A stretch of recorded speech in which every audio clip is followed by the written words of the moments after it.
हाय दोस्तों, आप सभी का हमारे YouTube चैनल इंग्लिश मस्ती पर बहुत बहुत स्वागत है। आज हम आप सभी को प्रोनाउन के बारे में बताने जा रहे हैं। प्रोनाउन का डिफिनीशन क्या है और ये कितने प्रकार के होते हैं। जैसा कि आप देख रहे हैं, बुक में लिखा हुआ है, we have learned that words that are used in place of noun are called pronoun. कह रहे कि हम सीख चुके हैं कि जिस शब्द का प्रयोग नाउन के स्थान पर होता है उसे हम प्रोनाउन कहते हैं, उसे हम सर्वनाम कहते हैं। They are of different kinds, वे अलग अलग प्रकार के होते हैं। इस बुक में 8 प्रकार के प्रोनाउन को बताया गया है, लेकिन ये हकीकत में 10 प्रकार के होते हैं, जिसको मैं 2 अलग से लिख दिया हूँ।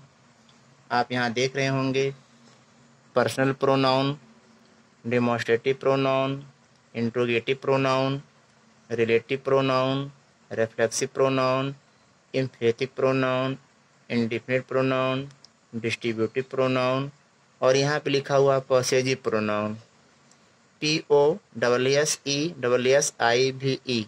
Possessive pronoun. और इधर लिखा हुआ है reciprocal pronoun, RECIPROCAL reciprocal pronoun. Personal pronoun को हिंदी में कहते हैं पुरुषवाचक सर्वनाम। डेमोन्स्ट्रेटिव प्रोनाउन को कहते हैं संकेतवाचक सर्वनाम। इंट्रोगेटिव को कहते हैं प्रश्नवाचक सर्वनाम।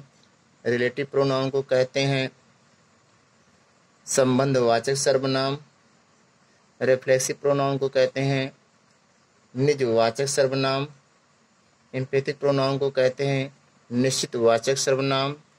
इंडिफिनिट प्रोनाउन को कहते हैं अनिश्चित वाचक सर्वनाम। डिस्ट्रीब्यूटिव प्रोनाउन को कहते हैं विभागवाचक सर्वनाम। पॉसेसिव प्रोनाउन को कहते हैं अधिकारवाचक सर्वनाम और रेसिप्रोकल प्रोनाउन को कहते हैं पारस्परिक सर्वनाम। सबसे पहला हमारा है पर्सनल प्रोनाउन, जिसका डिफिनीशन लिखा हुआ यहाँ पे, are used for person and things. These pronouns are I, we, you, he, she, it, they. पुरुषवाचक सर्वनाम का प्रयोग व्यक्तियों के लिए और वस्तुओं के लिए होता है और ये आपके पर्सनल प्रोनाउन है। Personal pronoun are used in 3 forms. Personal pronoun का प्रयोग जो है 3 फॉर्म में किया जाता है। यहाँ पे एक चार्ट दिया गया है। इस चार्ट में यहाँ लिखा हुआ पर्सनल प्रोनाउन,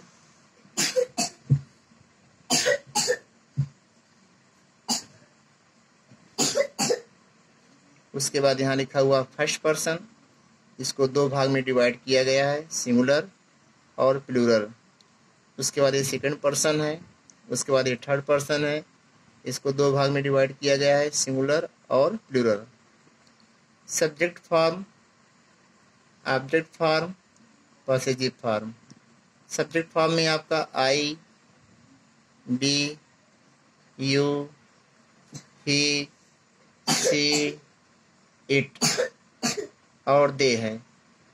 ऑब्जेक्ट फॉर्म में आपका me, us, you, him, her, it, them है।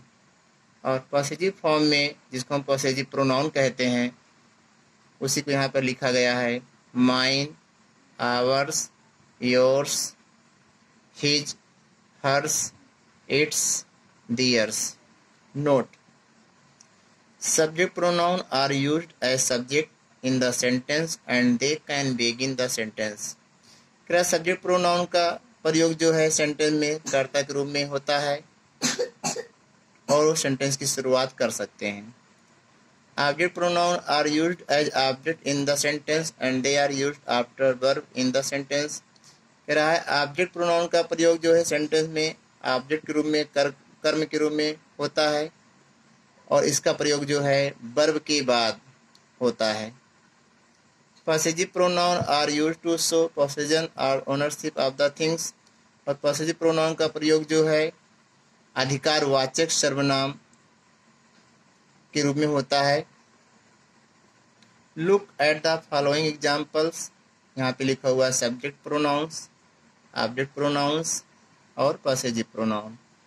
सब्जेक्ट प्रोनाउन में देखेंगे आप, रेड कलर में लिखा हुआ है I am happy, we are happy, you are intelligent. यहाँ पे आपका आई, बी, यू आपका सब्जेक्ट प्रोनाउन है। उसके बाद यहाँ पे लिखा हुआ can you help me, they teach us, we love you dearly. यहाँ पर मी, अस और यू ऑब्जेक्ट प्रोनाउन है। इनको कैसे पहचाना जाएगा? इनका प्रयोग वर्ब के बाद में होता है, जैसे हेल्प के बाद आया मी, टीच के बाद आया अस और लव के बाद आया you. Possessive pronoun, this book is mine, that house is yours, is this book yours. यहाँ पर माइन, योर्स, आवर्स ये आपके पॉसेसिव प्रोनाउन है। उसके बाद लिखा हुआ है he is my friend, she is my sister, it is a pen, they are students,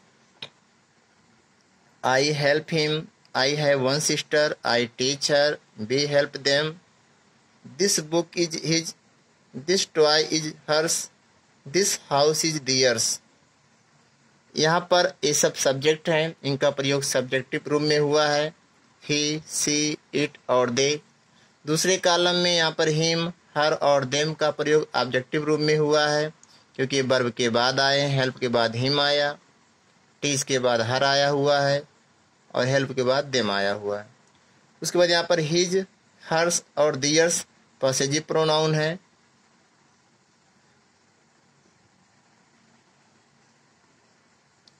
अगला हमारा प्रोनाउन है डेमोन्स्ट्रेटिव प्रोनाउन।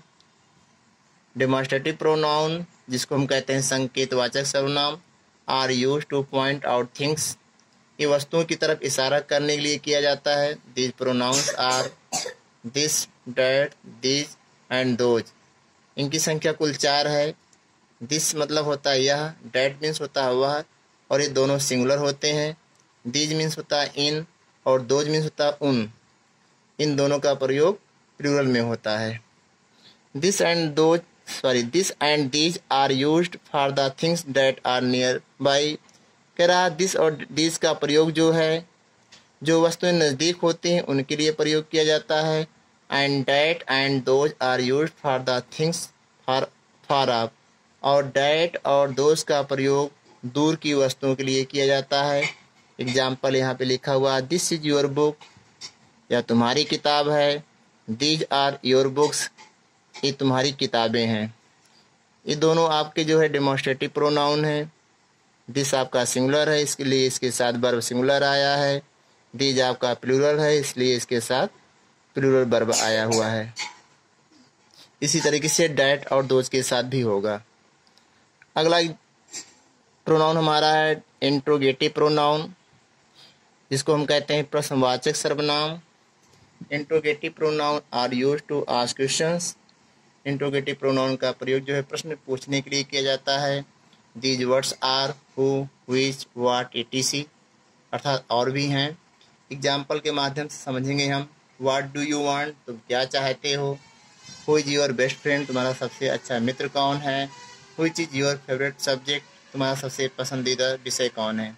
यहाँ पर व्हाट, हु और व्हिच ये तीनों आपके इंट्रोगेटिव प्रोनाउन हैं, क्योंकि इनसे प्रश्न पूछा जा रहा है। अगला प्रोनाउन हमारा है रिलेटिव प्रोनाउंस, जिसको हम कहते हैं संबंधवाचक सर्वनाम। Are used to refer to the nouns or pronouns mentioned before. कह रहा इनका प्रयोग सेंटेंस में पहले से ही ऐसे नाउन और प्रोनाउन जिनका पहले से जिक्र हुआ रहता है उसके संबंध में करते हैं। They also join two sentence together, वे साथ साथ दो सेंटेंस को, दो वाक्य को जोड़ने का भी काम करते हैं। These words are who, which, whom, whose and what. यहाँ पर हु, व्हिच, हुम, हुज और व्हाट का प्रयोग जो है रिलेटिव प्रोनाउन के रूप में किया जा रहा है। एग्जाम्पल हमारा लिखा हुआ है, I know the boy who won the medal. मैं लड़के को जानता हूँ जो मेडल को जीता था। यहाँ पर हु का प्रयोग जो है द बॉय के अनुसार आया हुआ है। This is the book which I bought yesterday, यह वही किताब है जिसको मैंने कल खरीदा था। यहाँ पे व्हिच का प्रयोग द बुक के अनुसार आया हुआ है। उसके बाद तीसरा हमारा एग्जाम्पल है this is the boy whose bag is lost, यह वही लड़का है जिसका बैग खो चुका है। तो यहाँ पर हुज का प्रयोग द बॉय के अनुसार आया हुआ है। तो रिलेटिव प्रोनाउन में जब भी हम हु, हुइच, हुज, हुम या व्हाट का प्रयोग करेंगे तो पहले से जो हमारा नाउन या प्रोनाउन आया रहेगा उसी के अनुसार ही करते हैं। Who is used for person, who का प्रयोग व्यक्तियों के लिए किया जाता है। Which is used for things and animals, और विच का प्रयोग वस्तु और जानवरों के लिए किया जाता है। But what is used for things only, लेकिन व्हाट का प्रयोग केवल वस्तुओं के लिए किया जाता है। Relative pronouns and interrogative pronouns are the same, कह रहा है कि संबंधवाचक सर्वनाम और प्रश्नवाचक सर्वनाम एक समान होते हैं, but they have different functions, लेकिन उनके कार्य अलग अलग होते हैं। Relative pronouns are used to join the sentence, relative pronoun का प्रयोग जो है सेंटेंस को जोड़ने के लिए किया जाता है। व्हेयर एज, जबकि interrogative pronouns are used to ask questions, और इंट्रोगेटिव प्रोनाउन का प्रयोग जो है प्रश्न करने के लिए किया जाता है। यहाँ पर एग्जाम्पल बताया गया ही टीचेस, ये फिल इन द ब्लैंक्स था। हिज सिस्टर एवरी डे, वह अपनी बहन को प्रत्येक दिन पढ़ाता है। यहाँ पे हिज जो है आपका पर्सनल प्रोनाउन है। Is it a blue car, या क्या नीली कार है? नो। इट इज पर्पल, यह बैगनी है। यहाँ पे इट आपका पर्सनल प्रोनाउन है। Can you lend me some money, क्या तुम मुझे कुछ पैसे उधार दे सकते हो? यहाँ पर मी आया हुआ, ये आपका पर्सनल प्रोनाउन है। केवल अंतर क्या है, यहाँ पे मी आपका ऑब्जेक्ट के रूप में आया है, यहाँ पे इट आपका जो है सब्जेक्ट के रूप में आया हुआ है। यहाँ पे हिज जो है आपका जो है पॉसेसिव के रूप में आया हुआ है। योर हाउस इज बिग, तुम्हारा घर बड़ा है। आवर्स इज स्मॉल, हमारा घर छोटा है। My father is a doctor, मेरे पिताजी एक डॉक्टर हैं। He works in A government hospital, वो एक सरकारी हॉस्पिटल में काम करते हैं। यहाँ पे ही का प्रयोग फादर के अनुसार आया हुआ है। माई मदर लव चिल्ड्रेन, मेरी माता जी बच्चों से प्रेम करती हैं।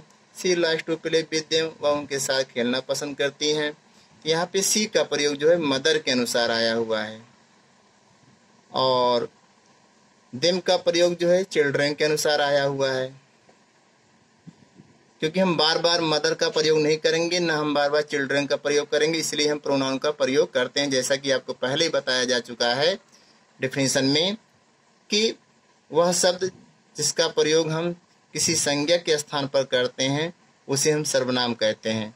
तो संज्ञा हमारा मदर है तो हमने सी का प्रयोग किया, संज्ञा हमारा चिल्ड्रन है तो हमने देम का प्रयोग किया, संज्ञा हमारा फादर है तो हमने ही का प्रयोग किया। ठीक, अगला एग्जाम्पल हमारा है my uncle bought a car, मेरे चाचा जी ने एक कार खरीदा। It is white in colour, यह रंग में सफ़ेद है। यहाँ पर इट का प्रयोग हुआ है IT, जो कि कार के अनुसार हुआ है, लेकिन इट जो है सब्जेक्टिव रूप में है, कर्ता कारक के रूप में है। Children like to eat ice cream, बच्चे आइसक्रीम खाना पसंद करते हैं। I love to eat in the summer, sorry यहाँ पे आई नहीं होगा, यहाँ पे लिखा जाएगा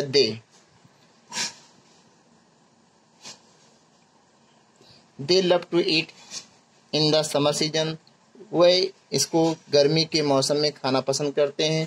यहाँ पर दे प्रोनाउन आया हुआ है चिल्ड्रन के अनुसार, इसलिए चिल्ड्रन आपका संज्ञा है और दे आपका सर्वनाम है। आइए हम समझते हैं, कह रहा है join the following sets of sentence using relative pronouns, one is done for you. कह रहा है कि संबंधवाचक सर्वनाम का प्रयोग करते हुए इन सेंटेंस को जोड़िए। पहला सेंटेंस कर दिया गया है द बॉय अराइव्ड लेट, लड़का लेट पहुंचा। He was scolded by the teacher, उसे अध्यापक के द्वारा डांट खानी पड़ी। अर्थात इसको जोड़ दिया गया द बॉय वह लड़का, हु अराइव्ड लेट जो देर में आया था, वह स्कोल्डेड बाय हिज टीचर उसे अपने अध्यापक के द्वारा डांट खाना पड़ा।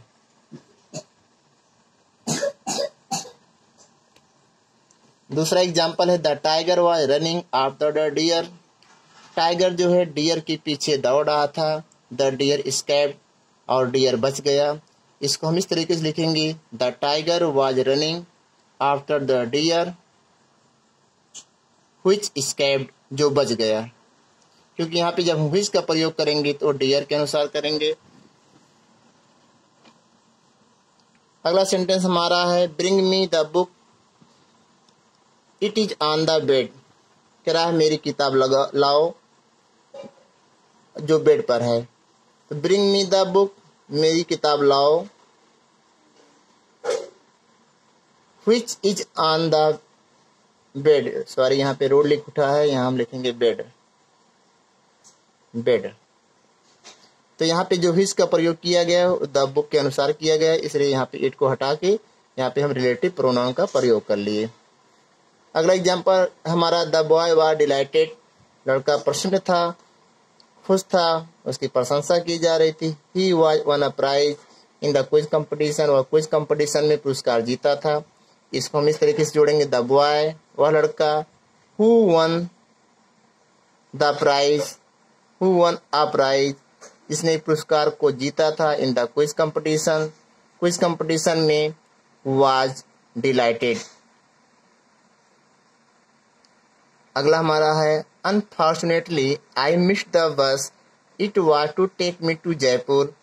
दुर्भाग्य से मैंने बस को मिस कर दिया, यह मुझे जो है जयपुर ले जाती। तो यहाँ पे इट का प्रयोग हुआ है बस के लिए, इसलिए हम इट का प्रयोग ना करके इसके स्थान पे हम which का प्रयोग करेंगे। इसको ऐसे लिखेंगे, अनफॉर्चुनेटली आई मिस्ड द बस which was to take me to Jaipur. दुर्भाग्य से मुझसे बस मिस हो गई जो मुझे जयपुर को ले जाती। तो यहाँ पे आप देख रहे हैं which का प्रयोग किया गया, इट को हटा दिया गया, ये रिलेटिव प्रोनाउन है। यहाँ पे हु आया है, रिलेटिव प्रोनाउन है, यहाँ पे which आया है, ये आपका रिलेटिव प्रोनाउन है। अगला है, here is the surgeon he will operate on my grandfather. यहाँ पे लिखेंगे आप, हियर इज द सर्जन, यहाँ पे ही आया है सर्जन के अनुसार, लेकिन हमको अब सेंटेंस को जोड़ना है तो ही को हटा के सर्जन के अनुसार यहाँ पे हु कर देंगे और सेम सेंटेंस को आगे वाले को नोट कर डालेंगे। अगला है, this is very old buildings, यह बहुत पुरानी इमारत है।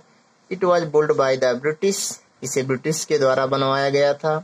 अब आप यहाँ देख रहे हैं कि दो सेंटेंस है, पहला है this is a very old buildings and दूसरा it was build by the British. यहाँ पे इट जो है बिल्डिंग के लिए आया है, इसलिए हम इट को हटा के यहाँ पे which का प्रयोग कर देंगे, दोनों सेंटेंस आपस में जुड़ जाएंगे।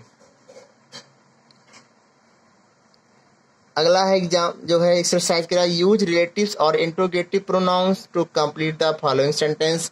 निम्नलिखित वाक्यों को जो है आपको इंट्रोगेटिव प्रोनाउन और रिलेटिव प्रोनाउन का प्रयोग करके पूरा करना है। जैसे पहला है, पहले हम लिखेंगे व्हाट इज योर एड्रेस, तुम्हारा पता क्या है। ये आपका इंट्रोगेटिव प्रोनाउन है, ये आपसे प्रश्न कर रहा है कि तुम्हारा पता क्या है। दूसरा है, हु टीचेस यू इंग्लिश, तुम्हें अंग्रेजी कौन पढ़ाता है। ये भी आपका इंट्रोगेटिव प्रोनाउन है, ये आपसे प्रश्न कर रहा है कि तुम्हें अंग्रेजी कौन पढ़ाता है। तीसरा लिखा है, बी रेस्पेक्ट द पर्सन, हम उस व्यक्ति की का सम्मान करते हैं, हु इज ऑनेस्ट, जो ईमानदार होता है। अब यहाँ पे जो हु आया हुआ है ये आपका इंट्रोगेटिव प्रोनाउन नहीं है, ये आपका रिलेटिव प्रोनाउन है कि आप उस व्यक्ति का सम्मान करते हैं जो ईमानदार होता है। चौथा है, a book which is expensive is not necessarily good, वह किताब जो महंगी हो जरूरी नहीं कि वो अच्छी हो। वह किताब जो महंगी हो ये जरूरी नहीं कि वो अच्छी हो। यहाँ पे which का प्रयोग हुआ है, ये आपका रिलेटिव प्रोनाउन है जो कि बुक के अनुसार आया हुआ है। अगला है, whom do you like the most in your family, तुम अपने परिवार में सबसे ज्यादा किसे पसंद करते हो। ये आपसे प्रश्न किया जा रहा है, इसलिए आपका इंट्रोगेटिव प्रोनाउन है। वैसे भी आप देख रहे हैं इंट्रोगेटिव प्रोनाउन जो भी है वहाँ पे क्वेश्चन मार्क पीछे सेंटेंस में लगा हुआ है। छठवां हुआ, do you know the man, क्या तुम उस आदमी को जानते हो। Who guards our colony at night, जो रात में हमारे कॉलोनी की रखवाली करता है। तो यहाँ पर भी आपका ये आपका रिलेटिव प्रोनाउन है, इंट्रोगेटिव प्रोनाउन नहीं है, लेकिन यहाँ पर क्वेश्चन मार्क लगा हुआ क्योंकि ये यहाँ पे प्रश्न किया जा रहा है कि क्या तुम उस आदमी को जानते हो। सातवां, which is your favourite day of the week, सप्ताह का तुम्हारा सबसे अच्छा दिन, पसंदीदा दिन कौन सा है। ये आपका इंट्रोगेटिव प्रोनाउन है, पीछे क्वेश्चन मार्क लगा हुआ है। आठवां है, आई हैव ए कार, मेरे पास एक कार है। विच रन्स ऑन इलेक्ट्रिसिटी, जो बिजली से चलती है, विद्युत से चलती है। यहाँ पर विच का प्रयोग आकार के अनुसार हुआ है, इसलिए आपका ये रिलेटिव प्रोनाउन है। अगला प्रोनाउन हमारा है reflexive pronoun. Refer back to the subject, it tell us the subject is the receiver of the action. इसमें बताया जाता है कि सब्जेक्ट ही एक्शन का रिसीवर होता है। These words are myself, ourself, yourself, them self, himself, itself. Example, she hurt himself, she hurt herself. दूसरा है they prove them self innocent. Reflexive pronoun का प्रयोग main verb के बाद में होता है। जैसे यहाँ पे आप देखें, they prove them self, she hurt herself.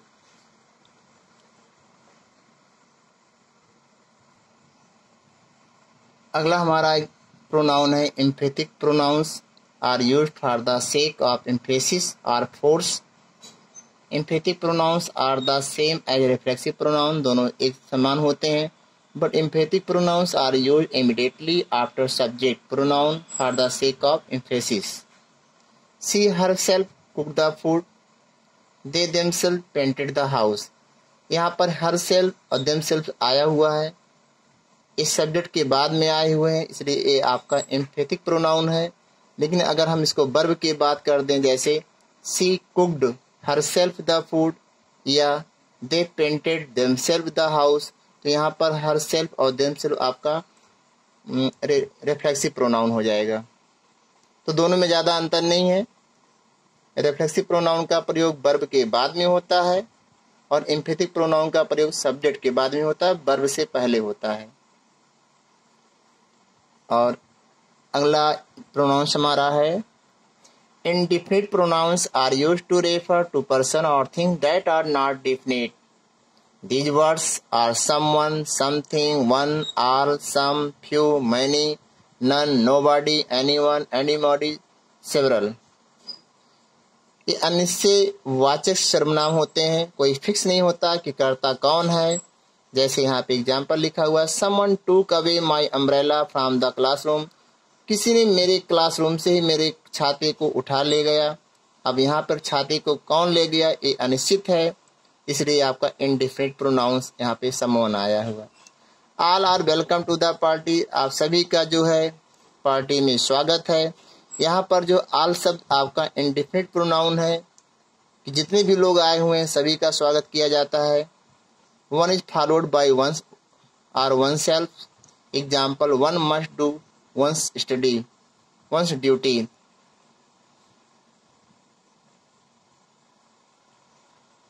अगला प्रोनाउन हमारा है distributive pronoun. Distributive pronoun refer to nouns one at a time. Distributive pronouns are always in the singular and take singular verb. फिर आगे जो संकेत distributive pronoun होते हैं, विभागवाचक सर्वनाम होते हैं, वो हमेशा सिंगुलर होते हैं, एक वचन होते हैं और उनके साथ एक वचन वर्ब भी आता है। दीज वर्ड्स आर ईच, इधर, निदर, इटीसी। जैसे इधर of the girls has a good idea. अब आप यहाँ देख रहे हैं गर्ल्स, तो देखने में ऐसे लग रहा है कि प्लूरल है, बहुवचन में है भी, लेकिन इसके साथ वर्ब जो आया हुआ हैज आया हुआ है, क्योंकि इधर के साथ सिंगुलर ही आएगा। इसी तरीके से each of us is responsible for this incident. यहाँ पे आप देख रहे हैं कि इज आया हुआ है क्योंकि यहाँ पर इच लगा हुआ है। और तीसरा हमारा है neither of the boys has come to the class, कोई भी लड़का क्लास में नहीं आया। यहाँ पर बॉयज प्लूरल है, लेकिन यहाँ पे जो वर्ब आया हुआ वो हैज है, जो कि सिंगुलर है, जिसको पहले ही बता दिया गया है कि singular and take singular verb, कि ये जो है सिंगुलर होगा और इनके साथ आने वाला वर्ब भी सिंगुलर होगा। इधर means one of the to, इसका मतलब होता है कि दोनों में से कोई एक, दो की बात होती है लेकिन दोनों में से किसी एक। और neither means none of the two, दोनों में से कोई नहीं। आइए हम इसको समझते हैं एग्जाम्पल के माध्यम से। Exercise 3.2, tick the correct option and write whether the pronouns you have chosen is a reflexive pronoun RP और एन एम्फेटिक प्रोनाउन ईपी। बहुत ही आसान है। यहाँ लिखा Riya himself, herself, yourself cooked the food. अब यहाँ पर रिया है, रिया एक लड़की है, तो हिमसेल्फ का प्रयोग तो बिल्कुल नहीं होगा, क्योंकि हिमसेल्फ का प्रयोग ही के लिए होता है या लड़के के लिए होता है। योरसेल्फ का प्रयोग जब सब्जेक्ट हमारा यू होता है तो हम करते हैं, इसलिए योरसेल्फ का भी प्रयोग नहीं होगा। यहाँ पे हम हरसेल्फ का प्रयोग करेंगे।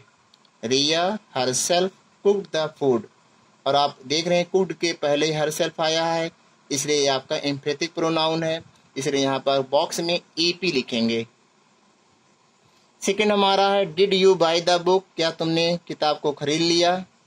अब यहाँ योर सेल्फ है, हर सेल्फ है, आवर सेल्फ है, तो आप यहाँ देख रहे हैं कर्ता यू है, तो यू के साथ योर सेल्फ का प्रयोग होगा, हर सेल्फ नहीं होगा, आवर सेल्फ नहीं होगा, यहाँ पे योर सेल्फ होगा। और ये जो है रिफ्लेक्सिव प्रोनाउन है, क्योंकि इसका जो है प्रयोग कर्ता के बाद में नहीं हुआ है, कर्ता के वर्ब के बाद हुआ है, इसलिए इसको हम यहाँ पर आरपी लिखेंगे, रिफ्लेक्सिव प्रोनाउन। इसी तरीके से हमारा है आई, तो आई के साथ माई सेल्फ होता है, योर सेल्फ का प्रयोग नहीं होगा, देम सेल्फ का प्रयोग नहीं होगा। मेड द रिजर्वेशन, मेड आपका वर्ब है, इसके पहले आया है माई सेल्फ, तो ये आपका जो है एम्फेटिक प्रोनाउन हो जाएगा ईपी। यहाँ पर आप बॉक्स में ईपी लिखेंगे। चौथा है I cut my hair, ourself, myself, them self, तो आई के साथ जैसे ऊपर माई सेल्फ आया था ऐसे यहाँ पर भी आएगा, आवर सेल्फ का प्रयोग नहीं होगा, देम सेल्फ का प्रयोग नहीं होगा, माई सेल्फ का प्रयोग होगा। उसके बाद यहाँ पर वर्ब है, वर्ब के बाद आया हुआ है, इसलिए आपका ये रिफ्लेक्सिव प्रोनाउन हुआ, इसलिए यहाँ पर हम बॉक्स में आरपी लिखेंगे, आरपी। पांचवा है she looked at itself, herself, them self. अब यहाँ पे सी है तो सी के साथ हर सेल्फ का प्रयोग होता है, इटसेल्फ और देम सेल्फ का प्रयोग नहीं होगा। अब हर सेल्फ आपका रिफ्लेक्सिव प्रोनाउन है कि एम्फेटिक प्रोनाउन है, तो ये वर्ब है, वर्ब के बाद में आया हुआ है, इसलिए आपका ये रिफ्लेक्सिव प्रोनाउन है, ब्रैकेट में लिखेंगे आरपी, आरपी। नेक्स्ट हमारा you express himself, her self, your self very well, तो यहाँ पे करता हमारा यू है, तो यू के साथ हमारा जो है योर सेल्फ होगा, हर सेल्फ नहीं होगा, हिम सेल्फ नहीं होगा, योर सेल्फ वेरी वेल। अब ये आपका जो है मुख्य क्रिया के बाद में आया हुआ, इसलिए आपका ये रिफ्लेक्सिव प्रोनाउन है, ब्रैकेट में लिखेंगे आरपी। और अगला हमारा है दे देमसेल्फ, तो दे के साथ देमसेल्फ होता है, आवर सेल्फ का प्रयोग नहीं होगा, योर सेल्फ का प्रयोग नहीं होगा। स्टार्टेड द फाइट फर्स्ट, अब यहाँ पे आप देख रहे हैं वर्ब है, ये वर्ब के पहले में आया हुआ है, और जब वर्ब के पहले आया हुआ रहता है तो एम्फेटिक प्रोनाउन होता है, इसलिए ब्रैकेट में ईपी लिखेंगे। आपको केवल इतना ही ध्यान देना है, वर्ब अगर वर्ब के पहले आया सेल्फ या सेल्फ वाला पार्ट तो आपका एम्फेटिक प्रोनाउन हो गया, अगर वो वर्ब के बाद में आया तो आपका वो रिफ्लेक्सिव प्रोनाउन हो गया।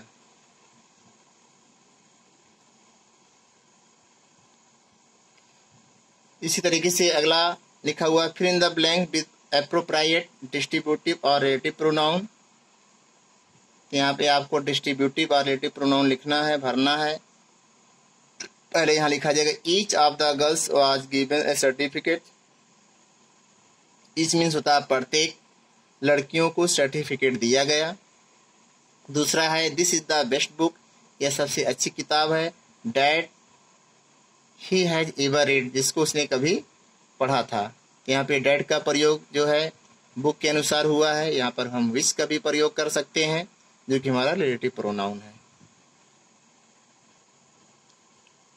अगला प्रोनाउन हमारा है रेसिप्रोकल प्रोनाउन, इसमें मात्र दो ही होते हैं, each other, one and other. दो व्यक्तियों के लिए हम ईच अदर का प्रयोग करते हैं और दो से अधिक व्यक्तियों के लिए हम वन एंड अदर का प्रयोग करते हैं। इसका एग्जाम्पल है वी लव ईच अदर, इसका मतलब हमें एक दूसरे से प्रेम करना चाहिए। यहाँ पर केवल दो लोग को दिखाया गया है। उसके बाद दूसरा एग्जाम्पल लिखा हुआ है we love one and other, हमें एक दूसरे से प्रेम करना चाहिए। यहाँ पर दो से अधिक व्यक्तियों के बारे में कहा जा रहा है। 10वां हमारा है पॉसेसिव प्रोनाउन। पॉसेसिव प्रोनाउन में दिस बुक इज माइन, यह किताब मेरी है, डैट बॉल वाज योर्स,